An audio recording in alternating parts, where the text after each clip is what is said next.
Hello, good afternoon, fellow educators. Some of you have been back to school for quite a while. Others of you may be the lucky ones who are still holding out and have not had to give up on those summer dreams.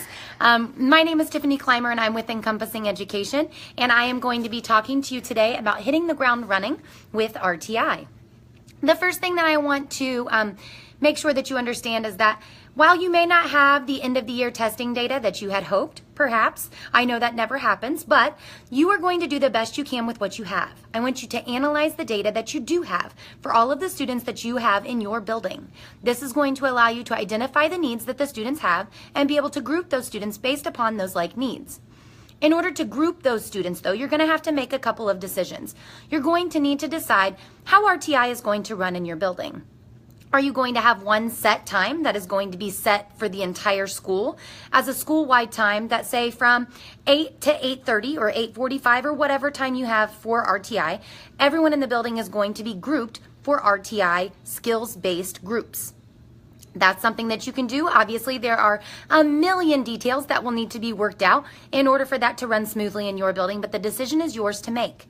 As a district, if you have guidance coming from the administrators, you are going to be following those guidelines, but each building does not have to run on the same schedule. It really needs to be based upon the needs of your particular students and your demographic. So a one-size-fits-all approach is not going to work in this situation.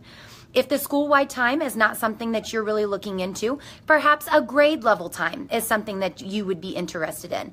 In this case, if you have 4 third grade teachers, those 4 third grade teachers would agree that they are going to be conducting RTI groups at the same time.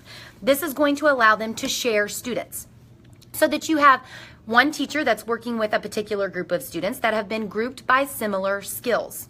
Most of the time, you are going to have students that have similar skills that they need to be working on, and this allows you to work stronger together and smarter, not harder, by sharing students so that you can organize that support in a way that makes the most sense for your particular group of students. Perhaps you are finding yourself working in a building where you're not really receiving a lot of guidance in response to intervention, so you are kind of left on your own to kind of figure this out. You can also analyze the data of your students and set aside a specific time within your classroom that you are going to be working with those particular students on those skills. Just because your whole school isn't jumping on the RTI wagon doesn't mean that you can't be doing that during the day in your classroom as your schedule allows for that to happen. Another thing that I want to talk about is conduct an inventory of the resources that you do have available. Oftentimes I hear from people, I don't have anything that I can use. We don't have money to buy a set program. Guess what? You have amazing resources available in your building. I guarantee it. Talk to a veteran teacher. Find out things they have used in the past. Talk to your librarian. Oftentimes, people will find that there's an entire library of professional development resources in their building, and they had no idea. Talk to your colleagues. Find out what they're using. Find out if you have someone in the building that perhaps went to a training or have listened to a webinar, have participated in one of our Lounge and Learn sessions, and have a new skill or strategy that they feel you could benefit from implementing with your RTI students. I promise you those resources exist. Dig back through what you have, find what you have, so that you have a list of that information at your fingertips so you know what is available when you go to work with your RTI students. As a building, I strongly encourage you to set RTI goals. It's not enough to set them. It's great that you have RTI goals on paper, but if you're not actually putting those goals into action and sharing them, there's no point in having those RTI goals established.